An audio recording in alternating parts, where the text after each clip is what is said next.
একটি কথা বলেন যেটি সাংগঠনিক কিছু বিষয় ওনার বাসভবনে আমাকে ডেকে নিয়ে যান এবং উনি যখন গ্রেফতার আমি ফোন কল পেলাম এবং আমার পরে আমি ওনাকে বললাম যে ম্যাডাম আপনি কিছু দিক নির্দেশনা বলেন যে সবাইকে একসাথে।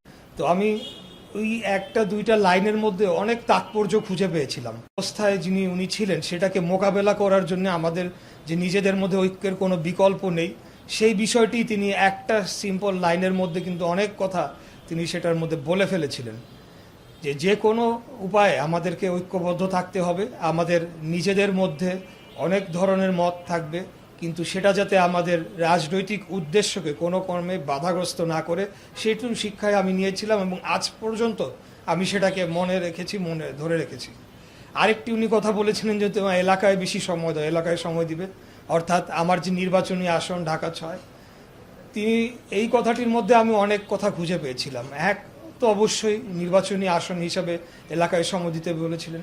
দ্বিতীয়ত তৃণমূল জনগণের সাথে তিনি বেশি সময় অতিবাহিত করে আমার রাজনৈতিক ভিত্তিটাকে আরও মজবুত করার জন্য দিক নির্দেশনা দিয়েছিলেন, যা আমি মনে করি সার্বিকভাবে আমাদের রাজনৈতিক পথ চলায় একটা দিক নির্দেশনামূলক বক্তব্য হিসেবে থাকতে পারে। যে সবসময় আমরা যদি আমাদের তৃণমূল জনগণের সাথে, যাদের জন্য আমরা রাজনীতি করি, যাদের সমর্থনে আজকে আমরা সরকার গঠন করেছি, তাদের সাথে যদি আমাদের যোগাযোগ আমরা প্রতিনিয়ত রাখি এবং তাদের সুবিধা অসুবিধা, চাওয়া পাওয়া, সুখ দুঃখটাকে যদি আমরা বেশি অগ্রাধিকার দিই, তাহলে আমি মনে করি যে আগামী দিনে আমাদের রাজনৈতিক পথ চলে আমরা ভালো করতে পারবো। আজকাল আমাদের নেতাকর্মীদের মাঝে অনেকের মাঝে কিছুটা হতাশা বিরাজ করে, আমি যেটা দেখতে পাই।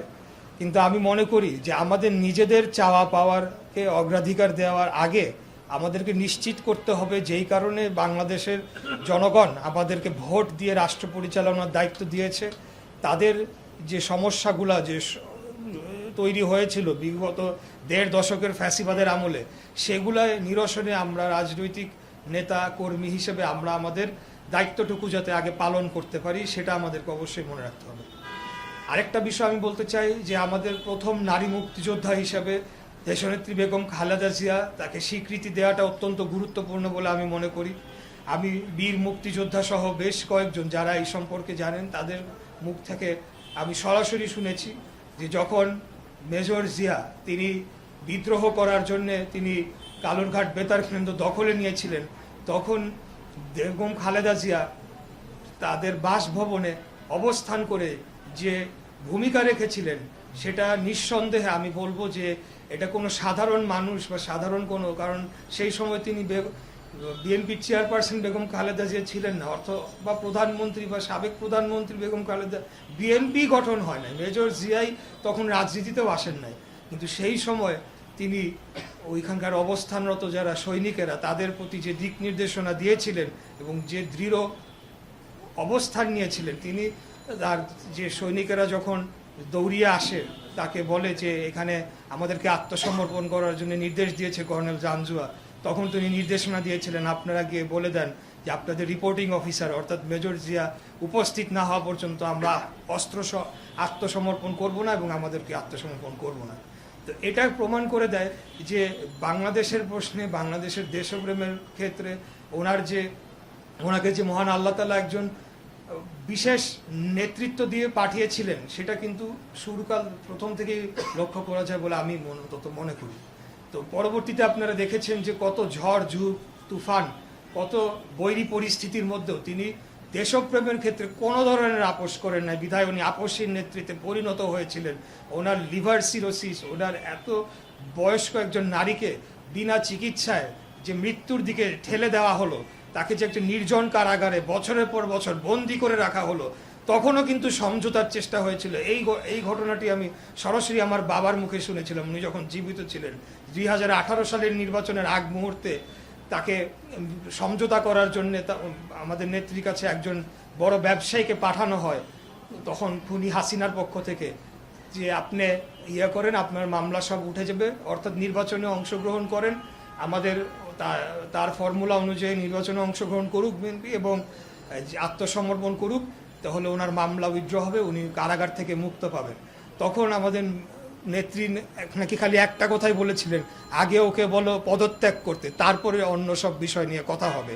অর্থাৎ উনি নীতি, আদর্শ, দেশপ্রেমের ক্ষেত্রে বাংলাদেশের প্রশ্নে কোনোদিনও আপোষ করেন নাই। সেটা ওনাকে মৃত্যুর একদম একদম ঝুঁকি মুখে ঠেলে দেওয়া সত্ত্বেও উনি এই ধরনের আপোষকামিতায় যান নাই। তাই আমি মনে করি আমাদের আজকের যে জুলাইয়ের রক্তাক্ত গণ অভ্যুত্থান হয়েছে এবং মহান মুক্তিযুদ্ধে যে অবদান ছিল, আমাদের নেত্রী যে অবদান ছিল, সব কিছুকে আমাদেরকে ধারণ করতে হবে। ধারণ করে এই গণ অভ্যুত্থানের প্রেক্ষাপট রচনার মূল নায়ক যদি কেউ থাকে, মূল কৃতিত্বের দাবিদার যদি কেউ থাকে, সবার আগে 1 নম্বরে দেশনেত্রী বেগম খালেদা জিয়াকে জুলাই গণ অভ্যুত্থানের জন্য সেই কৃতিত্বটা অবশ্যই ওনাকে দিতে হবে। কারণ তিনি তার আত্মত্যাগের মাধ্যমে এই অভ্যুত্থানের প্রেক্ষাপট রচনা করেছিলেন। পরবর্তীতে আমরা সকলে যে যার জায়গা থেকে ভূমিকা রাখার সুযোগ পেয়েছি।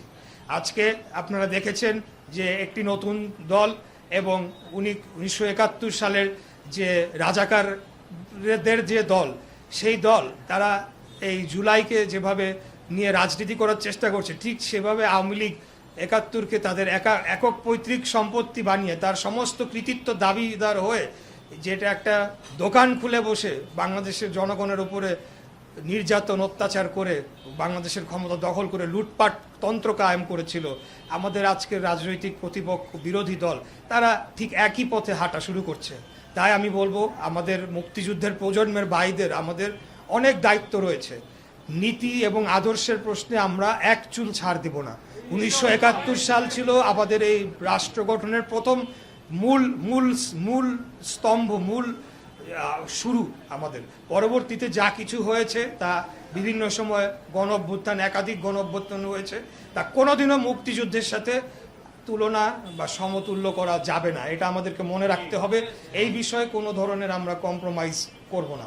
আর যারা এখন ইতিহাসকে মুছে ফেলার চেষ্টা করছে, বলার চেষ্টা করছে 2024 সালে নতুন করে বাংলাদেশ পয়দা হয়েছিল, তারা তাদের 71-এর যে ভূমিকা, সেই ভূমিকাটাকে আসলে যেহেতু বাংলাদেশের মানুষের কাছে কোনোভাবেই তাদের এখন জবাব দেওয়ার সুযোগ নাই, যে 71-এ তারা তো বাংলাদেশের বিপক্ষে অবস্থান করেছিল, যার কারণে তারা এই ধরনের অপচেষ্টায় লিপ্ত হয়েছে। এইখান থেকে আমাদেরকে অবশ্যই সজাগ থাকতে হবে। আমরা বাংলাদেশ জাতীয়তাবাদী দল বিএনপি সবসময় বাংলাদেশের পক্ষে যতগুলো মুভমেন্ট হয়েছে সবগুলো মুভমেন্টে কিন্তু জনগণের কাতারে ছিল, বাংলাদেশের পক্ষে অবস্থান নিয়েছিল। এই শহীদ রাষ্ট্রপতি জিয়াউর রহমানের অবদান থেকে শুরু করেন এবং সর্বশেষ আপনি দেশনেত্রী বেগম খালেদা জিয়া এবং আমাদের আজকের মাননীয় প্রধানমন্ত্রী জনাব তারেক রহমানের যে বর্তমান যে অবস্থান তিনি নিয়েছেন, বিদেশি কূটনীতিক সম্পর্ক রক্ষায় যে ধরনের কঠোর অবস্থান তিনি নিয়েছেন বাংলাদেশের প্রশ্নে, সেটাকে আসলে কেউ ছোট করে দেখার জন্য চেষ্টা করতে পারে, কিন্তু তাতে করে কোনো লাভ হবে না।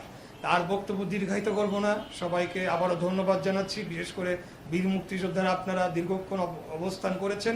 আমি একটু দুঃখ প্রকাশ করতে চাই, একটা অত্যন্ত জরুরি কাজ থাকায় আমার আসতে কিছুটা বিলম্ব হয়েছে। সেজন্য আমি নির্ধারিত সময়ের কিছুটা পরে উপস্থিত হয়েছি। সেজন্য আপনাদের কাছে জিন্দাবাদ। সবাই ভালো থাকবেন। ধন্যবাদ।